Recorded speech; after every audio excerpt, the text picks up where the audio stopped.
ജീവവൃക്ഷത്തിന് കാവൽ നിന്ന കെരൂബുകളെ ഓർമ്മിപ്പിച്ചു. എന്തായിരുന്നു ഇവയിലൂടെയെല്ലാം? ദേവാലയത്തിൻ്റെ ഈ രൂപകൽപ്പനയിലൂടെയെല്ലാം ദൈവം മനുഷ്യനോട് പറയാൻ ശ്രമിച്ചത്, ഏദൻ തോട്ടത്തിൽ വെച്ച് മനുഷ്യന് നഷ്ടപ്പെട്ട ദൈവ സംസർഗവും ദൈവസംബന്ധവും കുടുംബ ബന്ധവും ആരാധനയിലൂടെ, ഓർക്കുക, ആരാധനയിലൂടെ ദേവാലയത്തിൽ വെച്ച് മനുഷ്യന് തിരികെ ലഭിക്കുന്നു എന്നതായിരുന്നു.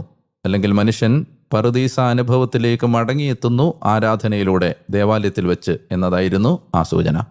ദേവാലയത്തിൻ്റെ ഈ രൂപകൽപ്പന ദേവാലയത്തെ ലോകത്തിൻ്റെ ഒരു ചെറിയ പതിപ്പായും ഒരു മിനി കോസ്മോസായും ലോകത്തെ വലിയൊരു ദേവാലയമായും കാണാൻ ഭക്തന്മാരെ ഓർമ്മിപ്പിച്ചു.